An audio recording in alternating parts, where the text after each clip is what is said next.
জুলুমে আমাদের সংগঠন ভারতের গণতান্ত্রিক যুব ফেডারেশন ত্রিপুরা রাজ্যমণির পক্ষ থেকে অভিনন্দন এবং শুভেচ্ছা সবাইকে।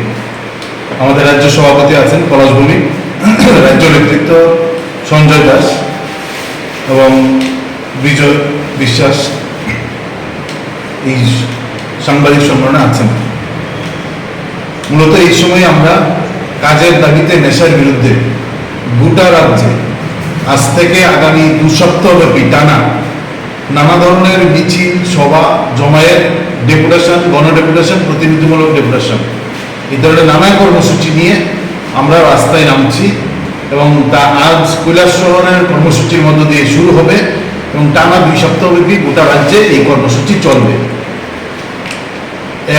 এই কাজের প্রশ্নে আমরা শিক্ষা, স্বাস্থ্য এবং বিদ্যুৎ এই 3টা ক্ষেত্রে যে বেহাল অবস্থা গোটা রাজ্যে, তার হাল ফেরানোর দাবি আমরা জানাচ্ছি এবং ভয়ঙ্কর অবস্থা নেশায় কাজ না দিয়ে নেশাগ্রস্ত করার এই বিষয়ে আমাদের রাজ্য সভাপতি আপনাদের সামনে বলবেন। শিক্ষার প্রশ্নে আমরা দেখেছি যে পরিকল্পিতভাবে আমাদের এই ডাবল ইঞ্জিনের সরকার শিক্ষাকে ধ্বংস করে দেওয়ার দায়িত্ব তারা নিয়েছেন এবং পরিকল্পিতভাবে সরকারি সিদ্ধান্ত নিয়ে শিক্ষাকে শেষ করছেন এবং সমাজের মেরুদণ্ডটাকে ধ্বংস করে দেওয়ার এই পরিকল্পনা তারা নিয়েছেন। একই অবস্থা স্বাস্থ্যক্ষেত্রে, ন্যূনতম পরিষেবা নেই। আগরতলা রাজ্যের প্রধান হাসপাতাল জিবি থেকে PHC, primary health centre, GB থেকে পিএইচসি পর্যন্ত মিনিমাম পরিষেবা দেওয়ার জন্য যে ডাক্তার, নার্স, স্বাস্থ্যকর্মীর দরকার, গত 6 বছর ধরে তার প্রায় নিয়োগ বন্ধ এবং এই নিয়োগ বন্ধ করে দিয়ে সরকারি স্বাস্থ্য পরিকাঠামোর ধ্বজা উড়িয়ে বেসরকারি স্বাস্থ্য পরিষেবার টাকা রোজগারের সুযোগ এই রাজ্য সরকার করে দিচ্ছেন এবং আমাদের রাজ্যের মানুষের জীবন নিয়ে তারা এই চিনিমিনি খেলা শুরু করেছেন। একই অবস্থা হচ্ছে বিদ্যুৎ, সম্পূর্ণভাবে নিয়োগ বন্ধ, বেসরকারিকরণের হাতে তুলে দিয়ে সরকার আমাদের রাজ্যের একটা বৃহৎ একটা এই প্রতিষ্ঠান টিএসইসিএল তাকে বেসরকারিকরণের দিকে নিয়ে যাচ্ছেন। অনেকগুলো সাবডিভিশন ইতিমধ্যেই যা প্রাইমারিতে কাজ করতে হয় এই কাজগুলো প্রাইভেট সংস্থার হাতে তুলে দিয়েছেন। ফলে এই অবস্থানগুলো, বিদ্যুতের আজকে বেহাল চিত্র, তার বিরুদ্ধে আমরা দাবি করছি যে এই হাল ফেরানোর জন্য সরকারকে ভূমিকা নিতে হবে। আমরা দেখেছি এই সময় বেশ কিছু নিয়োগ প্রক্রিয়ার মধ্যে আছে।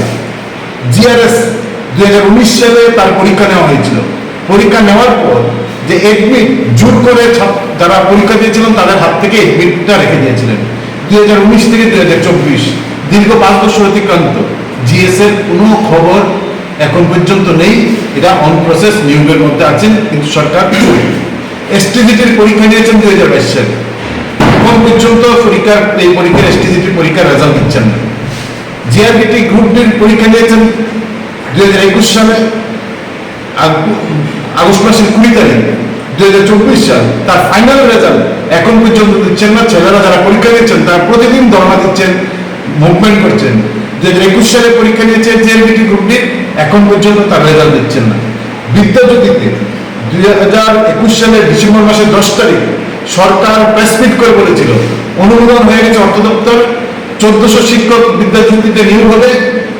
বিদ্যাজ্যোতি নিয়োগ এখন পর্যন্ত 1400 জনের নিয়োগ হয়নি, বরং বিদ্যাজ্যোতিকে ঠেলে দেওয়া হচ্ছে একটা সম্পূর্ণ অন্ধকারে। এখন বিদ্যাজ্যোতি আছে, ছেলে মেয়েদের ভবিষ্যৎ নষ্ট করার জন্য মনে হচ্ছে বিদ্যাজ্যোতি প্রকল্প চালু করেছেন, সেখানে 1400 জনের কোনো নিয়োগের খবর নেই। ট্যাট পরীক্ষা নেওয়া হয়েছিল 2022 সালের ডিসেম্বর মাসে, 23-24 চলছে, বছরের পর বছর ট্যাট পরীক্ষা এবং নিয়ম হচ্ছে প্রতি বছর নিয়ম করে ট্যাট পরীক্ষা নিতে হবে। আমাদের রাজ্যে গত এই সরকার আসার পর 2018 সালে এখন পর্যন্ত মাত্র 3 বার ট্যাট পরীক্ষা নিয়েছেন। 6 বার নেওয়ার কথা, 6 বারের জায়গায় 3 বার ট্যাট পরীক্ষা নিয়েছেন। কিন্তু তার আগে যখন বামফ্রন্ট সরকার ছিল আমরা দেখেছি কোনো বছরে 2 বার ট্যাট পরীক্ষা নিয়েছেন। আর এখন এই সরকার বছর পর বছর ট্যাট পরীক্ষা বন্ধ রাখছেন।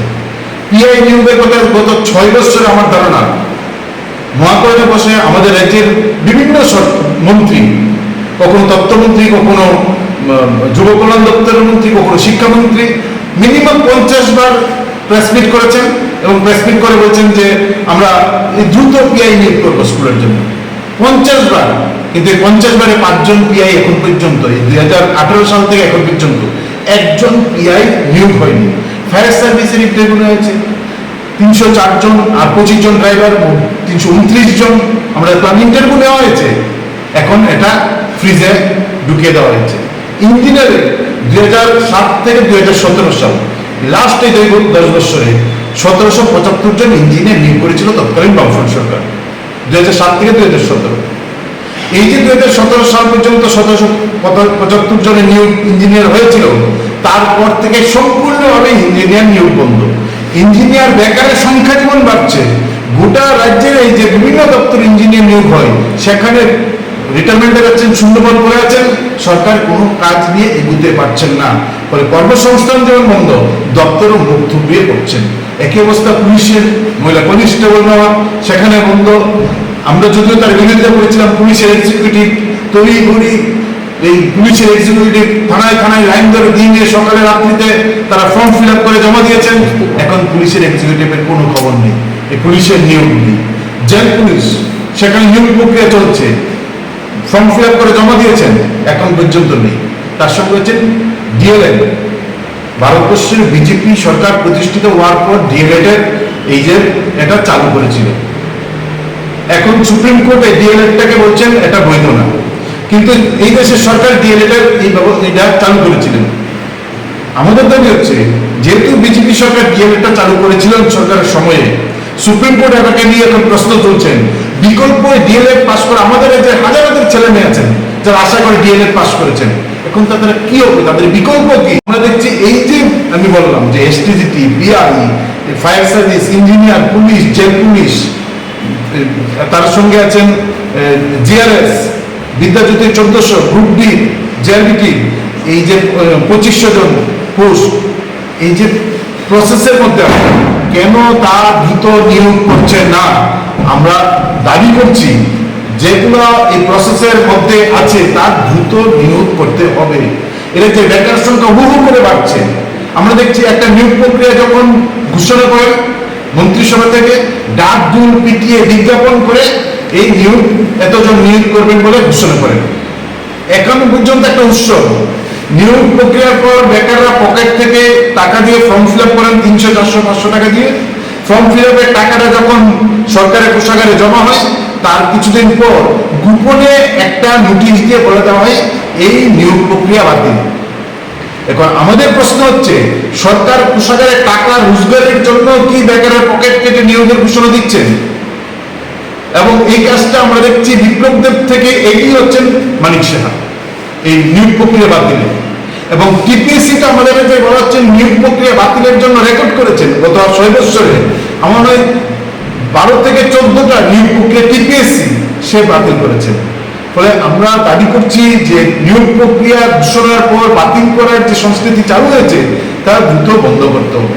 সরকারি দপ্তরে যে বেসরকারি নিয়োগ, সবচেয়ে বড় আমরা শুরু থেকেই আউটসোর্সিং এর বিরোধিতা, সরকারি দপ্তরে বেসরকারি নিয়োগের আমরা বিরোধিতা করছি। আজকে সরকারি দপ্তরগুলো মুখ থুবড়ে পড়ছে মূলত এই কারণে যে সরকারি দপ্তরে বেসরকারি নিয়োগের প্রশ্ন। এখন কোন কোন পত্রিকায় আমরা দেখছি, গুরুত্বপূর্ণ পত্রিকায়, যে আমাদের বিধানসভায় যে 137টা পোস্টে নিয়োগের যে সিদ্ধান্ত নিয়েছিল, নিয়োগ প্রক্রিয়া শুরু হয়েছিল বিধানসভায়, এই নিয়োগ প্রক্রিয়া বাতিল করে এখন আমরা শুনছি সেখানে নাকি আউটসোর্সিং এর মাধ্যমে কারোর পছন্দের লোক সেখানে নিয়োগ করার জন্য সরকারি চাকরির নিয়োগ প্রক্রিয়া বাতিল করেছেন।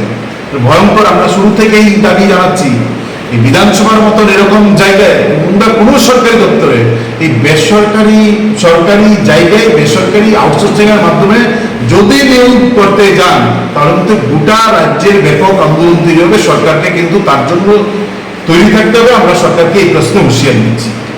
আমরা দেখছি সরকার নিয়োগটা কেন বন্ধ রাখছে এবং নিয়োগ করার সুযোগ নেই, কারণ আমরা দেখছি আমাদের রাজ্যের যিনি বর্তমানে মুখ্যমন্ত্রী, এর আগে যিনি মুখ্যমন্ত্রী, তিনি রাত্রিবেলা মহাকরণে থাকবেন, তার জন্য খাট পালং জিম শুরু করেছিলেন।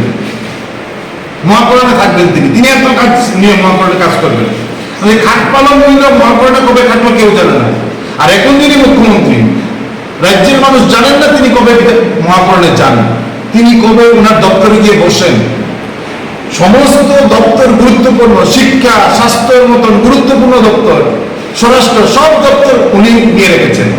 আমরা দেখলাম ওনার সমস্ত দপ্তর ফেল করেছেন। আমরা দাবি করেছিলাম যে 100-তে 0 পাওয়া প্রতিটা দপ্তরের যিনি মাথায় বসে আছেন তিনি হচ্ছেন মুখ্যমন্ত্রী।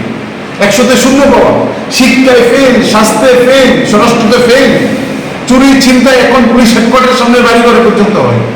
সমস্ত কিছুতে ফেল করা এই মুখ্যমন্ত্রী কোন সময় দেখবেন কোন দপ্তরে 0 পদ, কোন দপ্তরে কি আছেন? 0 পদের অবস্থান কি? 2018 সালের 19 জুন বিধানসভায় এই বর্তমান সরকার তারা ঘোষণা করেছেন আমাদের রাজ্যের একজন বিধায়কের প্রশ্নের উত্তরে যে রাজ্যে 0 পদের সংখ্যা হচ্ছে 2019 সালে ঘোষণা করেছেন, আর 18 সালে যে 31শে মার্চ 2018 পর্যন্ত 0 পদ হচ্ছে 35,539। 35,539টা 0 পদ আমাদের রাজ্যে আছে। গত 6 বছরে অবসরে গেছেন গড়ের 4,500 জন অবসরে যান প্রতি বছর, 27,000 প্রায় অবসরে গেছেন।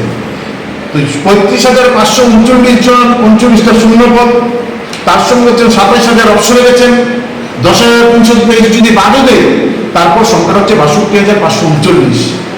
আমাদের দাবি হচ্ছে, আমরা জিজ্ঞেস করতে চাই রাজ্যের মাননীয় মুখ্যমন্ত্রীকে, ফেল করা 0 পাওয়া মুখ্যমন্ত্রীকে, যে 62,539টা এই যে 0 পদ তৈরি হয়েছে সেখানে কতজন নিয়োগ হয়েছে গত 6 বছরে? 12-13,000-এর বেশি গোটা রাজ্যে নিয়োগ নেই বলে 0 পদ করে আছেন। মানুষ কি করে চিকিৎসা পাবেন? মানুষ কি করে শিক্ষা পাবেন? মানুষ কিভাবে বিদ্যুতের পরিষেবা পাবেন? আর বিদ্যুৎ পরিষেবার মাথায় যিনি বসে আছেন, একদিকে বিজেপির নীতি বেসরকারীকরণ আর বর্তমান বিদ্যুৎ মন্ত্রী বেলাল মোল্লা, এই দুয়ে মিলে রাজ্যের মানুষ হারে হারে টের পাচ্ছেন বিজেপি কি জিনিস শুধু বিদ্যুতের মধ্য দিয়ে। ফলে রাজ্যের এই 3টা গুরুত্বপূর্ণ জায়গায় সম্পূর্ণভাবে সরকারের ব্যর্থ। আমরা তার হাল ফেরানোর জন্য রাস্তায় নেমেছি।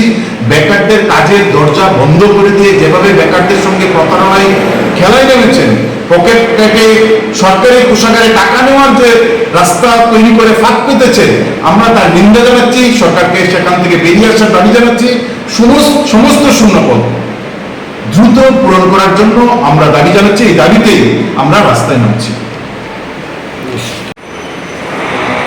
আজ থেকে 2 সপ্তাহ ব্যাপী ডিওয়াইএফআই এর উদ্যোগে কাজের দাবিতে নেশার বিরুদ্ধে রাজ্যব্যাপী যে আমরা আন্দোলন কর্মসূচি হাতে নিয়েছি, এই সম্পর্কে ডিওয়াইএফআই এর রাজ্য সম্পাদক তার প্রাথমিক বিষয়বস্তু সম্পর্কে আপনাদেরকে অবগত করেছেন এবং আমাদের রাজ্যে কর্মসংস্থানের যে বেহাল অবস্থা, বেহাল চিত্র, কিভাবে আমাদের রাজ্যের শিক্ষিত বেকার ছেলে মেয়েদের সাথে প্রতারণা করা হচ্ছে, এই সম্পর্কে এখানে আলোচনা তুলে ধরা হয়েছে। আমি আমাদের রাজ্যের ছাত্র যুবক থেকে শুরু করে সাধারণ মানুষ নেশার কবলে পড়ে কিভাবে তাদের জীবন যৌবন নষ্ট করছে তার কয়েকটি ঘটনা বিষয় আপনাদের সামনে খুব সংক্ষিপ্তভাবে রাখতে চাই। রাজ্যবাসীর নিশ্চয়ই মনে থাকবে, আজ থেকে 6.5 বছর আগে বামফ্রন্ট সরকারের পরিবর্তে রাজ্যে বিজেপি সরকার তৈরি হওয়ার পর ঢাকঢোল পিটিয়ে প্রচার করা হয়েছিল নেশামুক্ত ত্রিপুরা। সেদিন সারা রাজ্যের মানুষ এই সরকারকে বাহবা দিয়েছিলেন। বাহবা দেওয়ারই কথা। নতুন সরকার, রাজ্যের মানুষ মনে করেছিল যে নতুন কিছু কাজ হবে, কিন্তু স্লোগান দেওয়া, প্রতিশ্রুতি দেওয়া, বক্তব্য রাখা আর কাজের মধ্যে কতটা পার্থক্য, কতটা তফাৎ, এটা গত 6.5 বছর ধরে রাজ্যের মানুষ হারে হারে টের পাচ্ছে। আজকে আমাদের রাজ্য ত্রিপুরা একটা গভীর সংকটের সামনে এসে দাঁড়িয়েছে। ছাত্র যুবকদের ভবিষ্যৎ আজকে অন্ধকারে তলিয়ে যাচ্ছে। নেশার আন্তর্জাতিক করিডোর হিসাবে আমাদের রাজ্যের ত্রিপুরা ব্যবহৃত হচ্ছে। সব ধরনের নেশা সামগ্রী আজকে রাজ্যের ছাত্র যুবদের হাতের নাগালের মধ্যে চলে এসছে এবং আমরা ডিওয়াইএফআই মনে করি যে সরকারের অবহেলার কারণে, সিস্টেমের দুর্বলতার কারণে এই ধরনের নেশা সামগ্রী রাজ্যের ছাত্র যুবদের হাতের সামনে অনায়াসেই চলে এসছে। তার কারণ হচ্ছে যখন এই হাতের নাগালের মধ্যে নেশা সামগ্রী চলে আসে, তার মূল কারণ হচ্ছে যে খুব সহজেই তারা নেশা সামগ্রী হাতের মধ্যে পাচ্ছে। সরকার যদি কঠোরভাবে রাজনীতির ঊর্ধ্বে উঠে এটাকে নিয়ন্ত্রণ করার মানসিকতা নিয়ে কাজ করত, তাহলে এ রাজ্যের নেশার কবল থেকে ছাত্র যুবদের ভবিষ্যৎকে রক্ষা করা সম্ভব ছিল। আমরা দায়িত্ব নিয়ে বলছি, এ রাজ্যে যারা নেশার কিংপিন তারা গ্রেপ্তার হচ্ছে না। আমরা বিভিন্ন সময় দেখি রাস্তা দিয়ে যাওয়ার সময় বিভিন্ন গাড়ি তল্লাশি করে নেশা সামগ্রী উদ্ধার হচ্ছে, পুলিশ বাহবা করাচ্ছেন, কিন্তু আসলে যারা নেশার কিংপিন তাদের ধরার জন্য পুলিশের যে দায়িত্ব নেওয়ার কথা, সরকারের যে উদ্যোগ নেওয়ার কথা, সেই দায়িত্ব কোনো এক অজানা কারণে তারা পালন করতে পারছেন না, ব্যর্থ হচ্ছে। এবং রাতারাতি আমরা এমন মানুষ দেখেছি ত্রিপুরা রাজ্যে যারা একটা সময় সাইকেল নিয়ে ঘুরত, আজকে তাদের বিলাসবহুল গাড়ি, বিলাসবহুল বাড়ি, কোথা থেকে তারা এই টাকা রোজগার করেছেন এটা মানুষের কাছে এখনো একটা প্রশ্ন চিহ্ন হয়ে দাঁড়িয়েছে। ফলে আমরা ডিওয়াইএফআই দাবি করছি, অবিলম্বে রাজ্যের ছাত্র যুবদের ভবিষ্যৎকে রক্ষার জন্য পুলিশ প্রশাসনকে, সরকারকে এই নেশার বিরুদ্ধে কার্যকরী পদক্ষেপ গ্রহণ করতে হবে। গত কয়েকদিন আগে আমাদের রাজ্যের একটি প্রভাবী সংবাদপত্রে খবর প্রকাশিত হয়েছে যে শিলাপথে মাদক ব্যবহারের ফলে 2545 জন এ রাজ্যে এইচআইভিতে তারা আক্রান্ত হয়েছে। কেন আক্রান্ত হয়েছে? কারণ একই সিরিঞ্জ ব্যবহার করার ফলে আজকে এইচআইভি পজিটিভ রোগীর সংখ্যা আমাদের ত্রিপুরা রাজ্যে উত্তর বৃদ্ধি পাচ্ছে। ভয়ঙ্কর অবস্থা। স্কুলের বনেদি শিক্ষা প্রতিষ্ঠানগুলোতে নেশা খাওয়া বসিয়েছে, এইচআইভি আক্রান্ত হচ্ছে বনেদি স্কুলের পড়ুয়ারা। ফলে আমরা মনে করি এই নেশার বিরুদ্ধে জনজাগরণ তৈরি হওয়া প্রয়োজন। রাজ্য সরকারকে অবিলম্বে তার বিরুদ্ধে কঠোর পদক্ষেপ নেওয়া প্রয়োজন এবং রাজনীতি ভুলে গিয়ে, রাজনীতির স্বার্থ ভুলে গিয়ে যারা নেশার সাম্রাজ্যের আসল কিংপিন তাদেরকে গ্রেপ্তার করার ভূমিকা রাজ্য সরকারকে গ্রহণ করতে হবে। এবং এই নেশার কবলে পড়ে বহু যুবক ইতিমধ্যেই প্রাণ হারিয়েছেন, আত্মহত্যার পথ তারা বেছে নিয়েছে। বহু পরিবার তারা ধ্বংসের দিকে ধাবিত হচ্ছে, পরিবারের মধ্যে ঝগড়াঝাটি, অশান্তি। এবং শুধু তাই না, এই সময়ের মধ্যে আগরতলা সহ রাজ্যের বিভিন্ন জেলা মহকুমাগুলোতে যে চুরির ঘটনা ঘটছে, অশান্তির ঘটনা ঘটছে, এটার জন্য এই নেশার ভারবারান্ত অন্যতম। ফলে আমরা ডিওয়াইএফআই এর মতো একটা দায়িত্বশীল সংগঠন হিসাবে সরকারের কাছে দাবি করছি, কার্যকরীভাবে সদর্থক ভূমিকা নিয়ে নেশার বিরুদ্ধে কঠোর পদক্ষেপ আপনারা গ্রহণ করুন। ডিওয়াইএফআই এর মতো একটা সংগঠন, আমরা এই নেশা প্রতিরোধের জন্য আমাদের সদর্থক ভূমিকা থাকবে। জনজাগরণ তৈরি করার জন্য আমাদের যে ভূমিকা নেওয়ার কথা, আমরা সেই ভূমিকা পালন করব। এবং আমাদের সাম্প্রতিক যে আন্দোলন কর্মসূচি, এই আন্দোলন কর্মসূচির মধ্যেও আমরা এই নেশার বিরুদ্ধে জনজাগরণ তৈরি করার জন্য আমরা এই দাবি সনদের মধ্যে উল্লেখ করেছি। ফলে আগামী 2 সপ্তাহ কাজের দাবিতে নেশার বিরুদ্ধে রাজ্য জুড়ে আমাদের আন্দোলন তীব্র হবে। সমস্ত অংশে ছাত্র